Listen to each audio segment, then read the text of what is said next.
Assalamualaikum warahmatullahi wabarakatuh. Perkenalkan, nama saya Ririn Gusyani dengan NIM 181020520.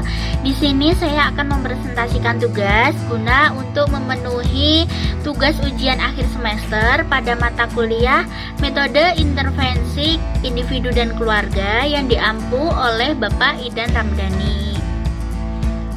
Saya memperoleh tema tentang pelayanan sosial. Nah, apa sih sebenarnya pelayanan sosial itu? Nah, pelayanan sosial ini merupakan salah satu dari kebijakan sosial, di mana pelayanan sosial adalah tindakan yang dilakukan untuk membantu atau mengatasi individu atau kelompok yang mengalami hambatan atau masalah sosial. Nah, apabila tindakan tersebut tidak dilakukan, maka akan menimbulkan suatu masalah sosial. Nah, contoh dari masalah sosial itu ada kemiskinan, ketelantaran, terus ada kriminalitas dan sebagainya. Nah, dari kategori dari kebijakan sosial itu ada perundang-undangan, program pelayanan sosial, dan pajak. Menurut Alfred J. Hahn, pelayanan sosial adalah terdiri dari program-program yang diadakan tanpa mempertimbangkan kriteria pasar untuk menjamin suatu tingkatan dasar dalam penyediaan fasilitas pemenuhan kebutuhan akan kesehatan, pendidikan, kesejahteraan untuk meningkatkan kehidupan masyarakat, serta kemampuan perorangan untuk melaksanakan fungsi-fungsinya untuk memperlancar kemampuan menjangkau dan menggunakan pelayanan serta lembaga yang telah ada dan membantu warga masyarakat yang mengalami kesulitan dan ketelantaran.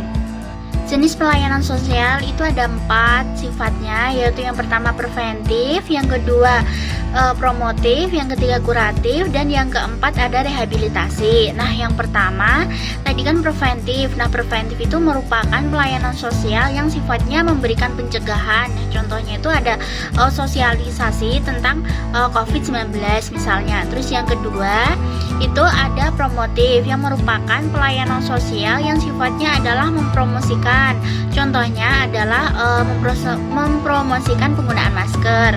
Terus yang keempat ada kuratif. Kuratif merupakan pelayanan sosial yang sifatnya memberikan pertolongan kepada individu yang telah mengalami, contohnya memberikan pertolongan kepada orang yang telah terinfeksi COVID-19. Terus yang keempat ada rehabilitasi. Dalam pelayanan sosial itu ada 5 tahap. Nah, tahap yang pertama itu ada tahapan pendekatan awal, yang di dalamnya itu ada engagement, intake, kontak, dan kontrak. Yang kedua ada pengungkapan dan pemahaman masalah atau assessment. Yang ketiga penyusunan rencana pemecahan masalah atau planning.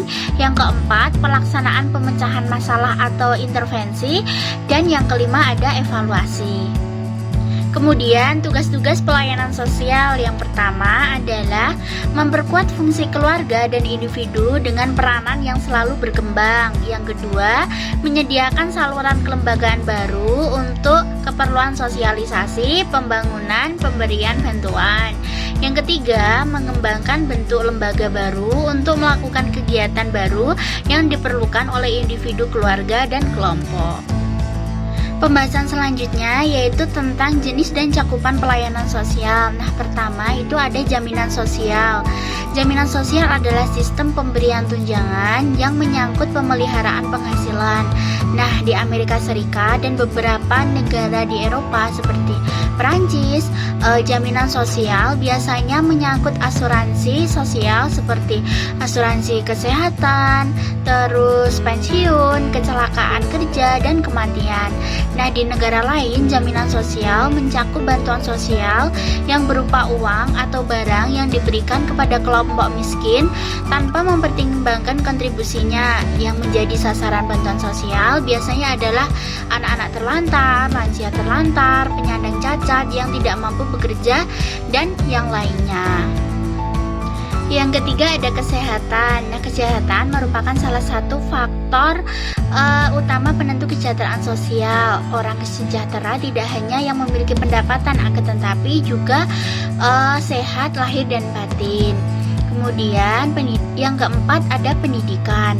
Pendidikan merupakan aspek yang terpenting dalam meningkatkan kesejahteraan warga masyarakat. Nah, pelayanan pendidikan dalam konteks kebijakan sosial tidak hanya ditujukan untuk menyiapkan angkatan kerja yang diperlukan di dunia kerja, akan tetapi juga untuk mencapai tujuan sosial, yaitu membebaskan masyarakat dari kebodohan dan keterbelakangan.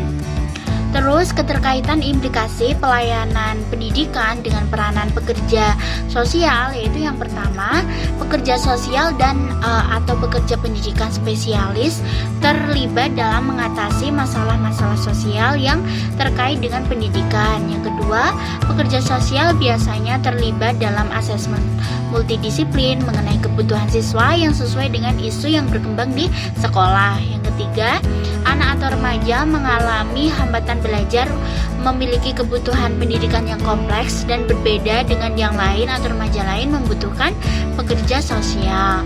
Dan yang terakhir adalah sekolah seharusnya memiliki hubungan yang erat dengan keluarga dan komunitas. Keberhasilan pendidikan kebanyakan ditentukan oleh lingkungan sekolah di rumah ataupun di masyarakat. Kemudian jenis pelayanan sosial yang terakhir atau yang kelima adalah pelayanan sosial personal. Nah, pelayanan sosial personal di sini adalah suatu kebijakan sosial yang menunjuk pada berbagai bentuk perawatan sosial di luar pelayanan kesehatan, pendidikan, dan jaminan sosial. Nah, pelayanan sosial personal ini mencakup 3 jenis, yaitu perawatan anak, perawatan masyarakat, dan peradilan kriminal. Demikianlah pemaparan materi yang dapat saya sampaikan. Ada kurang dan lebihnya saya mohon maaf. Terima kasih. Wassalamualaikum warahmatullahi wabarakatuh.